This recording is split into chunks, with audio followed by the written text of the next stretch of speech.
Ever since we started a year ago with Maty's, the restaurant just blew up. We entered the Michelin Guide. Over 10 publications have written about us. I oversee the prep kitchen. My team preps for the entire week, not only for one day. We are ready for war. We're ready to keep crushing. We use traditional Peruvian techniques, but elevated with influences from Miami. Maty is actually Chef Bao's grandmother. Most of the recipes have been passed down for generations. Learning these recipes from a family that I didn't come from is very special. I will forever be grateful.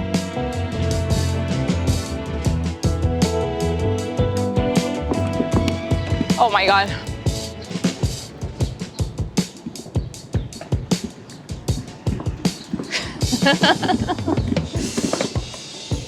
Hi, how are you? Good morning. I'm Julie. I'm the prep chef here at Maty's. I just got 200 pounds of oxtail. Let's get to work. Come on in. I do this probably once a week, twice, depending on how busy we are. This is our dining room. Follow me. I'm taking you through the kitchen where magic happens every day. This is the first thing we should do in the morning since it takes 6 hours to braise. We're just gonna do 25 pounds this morning. I'm gonna put this away. I'm gonna change. No one has come yet. I'm the first one here.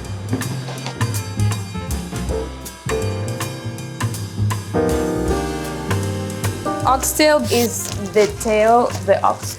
This is the bone, and it is surrounded by a lot of tendons and meat and fat. So that's what we're gonna sear first, so we get all the caramelization from the fat and the meat. We stir fry it during service with onions, scallions, tomatoes, and crispy potatoes coming all the way from Peru.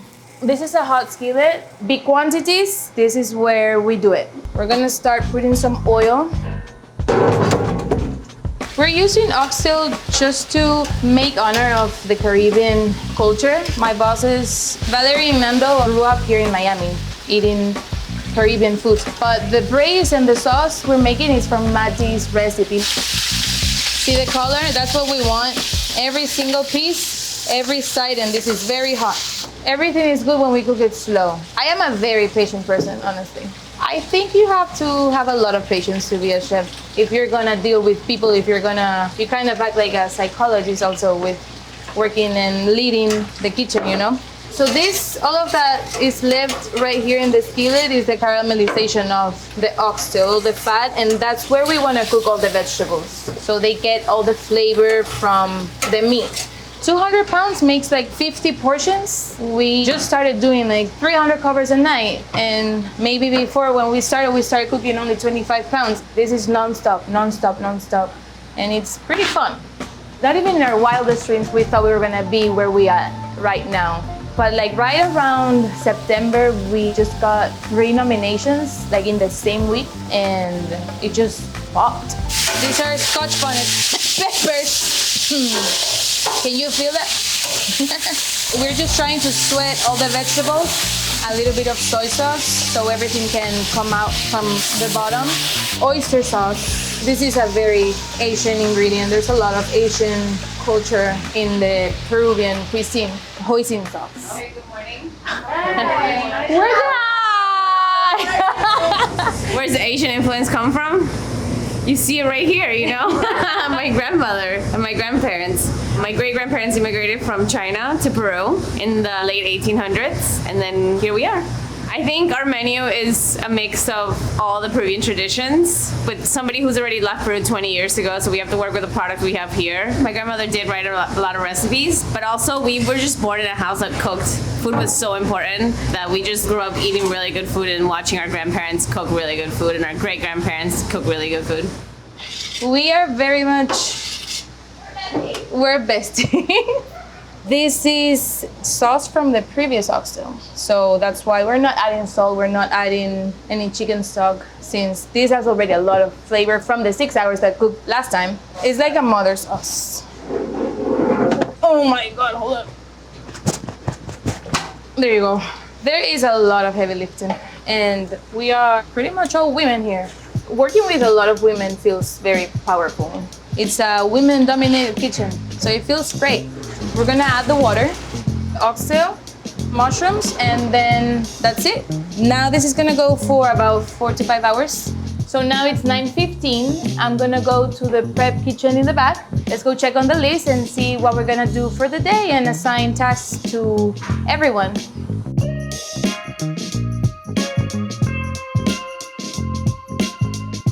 Good morning! This is Mama D. Hola. She's the mama from everyone. This is our fish counts for the day. This is what we have from the night before. Normally I get the counts of what we did in the week to have an idea of how much I can prep for the day. We're missing 3 other people. They're late. They're gonna make family meal. When they're late, they make family meal. So we're gonna do 6 cases of limes today. Mama, leche. The leche de tigre, we squeeze every lime with the hand squeezer. So it's very painful. If we over squeeze the limes, we get the oil from the limes, the cáscara. We don't want the bitterness in our leche de tigre, which is the main thing probably for every dish. I'm responsible of overseeing the prep and making sure everything is ready for service. And I also think I'm very organized, one of the most organized here. I am gonna work on Geoduck. This board is only for fish. For today, we're gonna do 30 mixtos. I want 100 oysters pre-shocked. I want 60 portions of scallops, 25 tunas, and 25 campachis. By 3 p.m., I want this ready, okay? I'm gonna put this where I want for everyone to see. And then we have some Geoduck that we're gonna clean.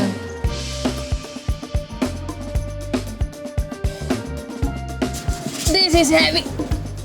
Oh my God. Oh my God. We just got this Geoduck from Washington.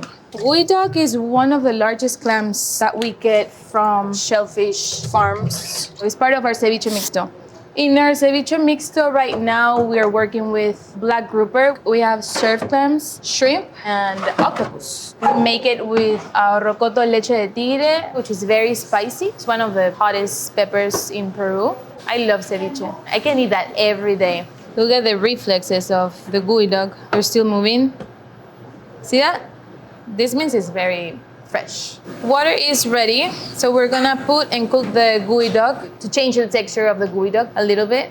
We're gonna put 3 first. We're gonna count 1 minute, just not to lower the temperature of the water and make sure that it's cooked properly. We don't want to overcook the Geoduck, so that's why we put it right away into ice bath. It helps to remove everything from the Geoduck. Oh! It's like, I don't want to get cooked. Probably. So Papa Cheng, who is the dad of the family, he's the master, migrated to the US years and years ago to provide for his family, of course. After he arrived, his first job here was as a sushi chef. That's why we work with a lot of seafood here. They pretty much, that's what they did their entire lives, so wow. It's crazy because out of this whole thing, we just get this part to actually use it for the ceviche. The other part that we don't slice for ceviche, we use it to make stocks. I'm gonna take out the shell first. I'm taking out the membrane, the first membrane. Geoduck is probably the sweetest clam from all the clams. This is the inside of the shell. Look at that. I wonder who dig in the sand and thought, oh, let's try this, let's eat this. Who thought? But here we are. Okay, so we're gonna cut it in half. This is how it looks. I'm gonna let it air dry in the walk-in cooler. It's already 10:30. Let's go make some huacatay oil for our scallop ceviche.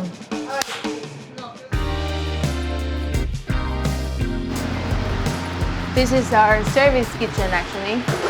This is our huacatay. We get it frozen from our purveyor just because we want big quantities. I wish you can smell this, but it is delicious.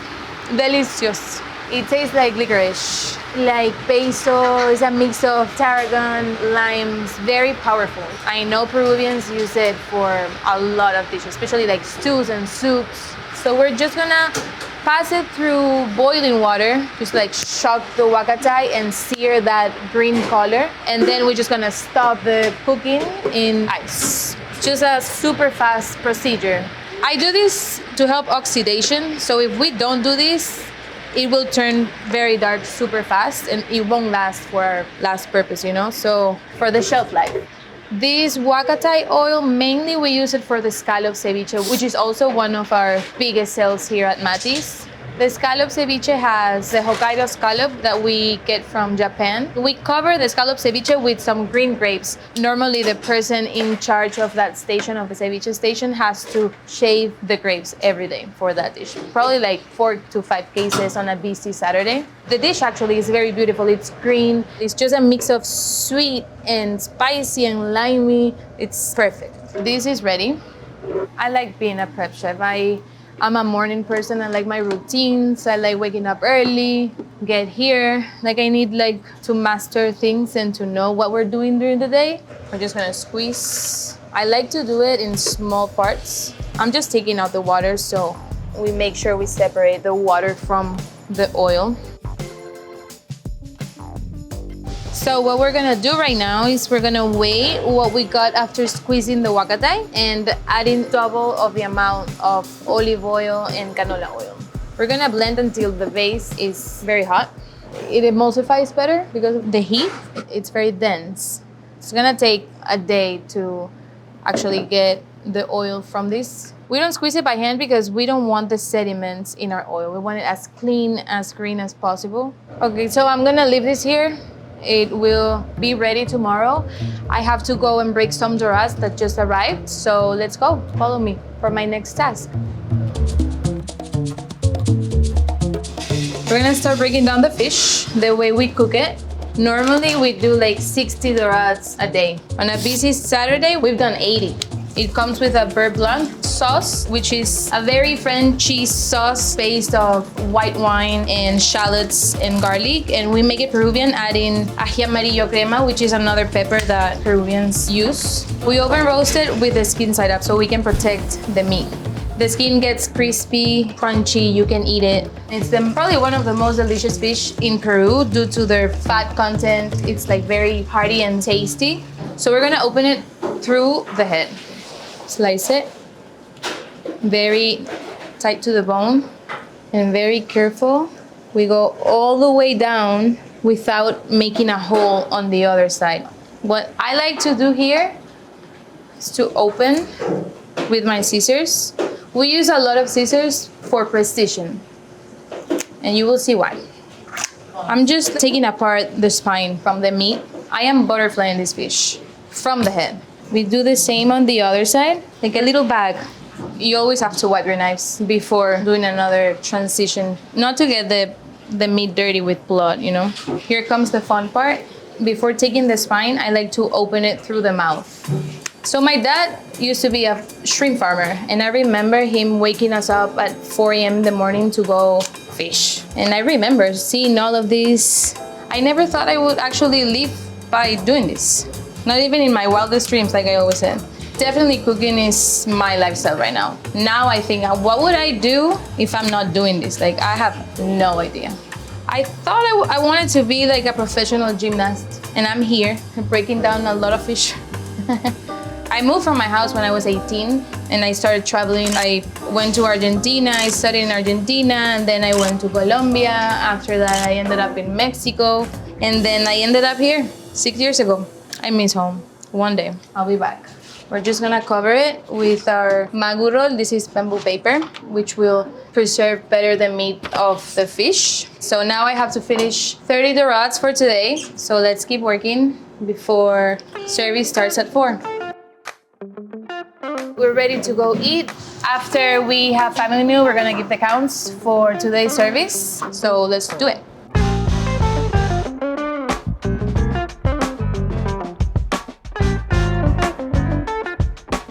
As the morning sous chef, I have to make sure everything is ready for service and making sure that I'm giving all the counts to my team that's gonna take on for the rest of the night, and they cannot leave until they're done. This is Chef Lucy. Hello.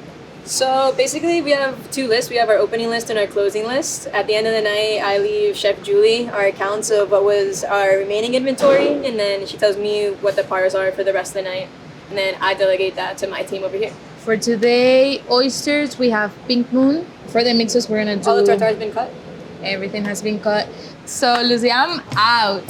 That's what I am done now for the days. I hope you had a glimpse of my life here at Maty's. I'm done and I'm out. I'm going to the beach.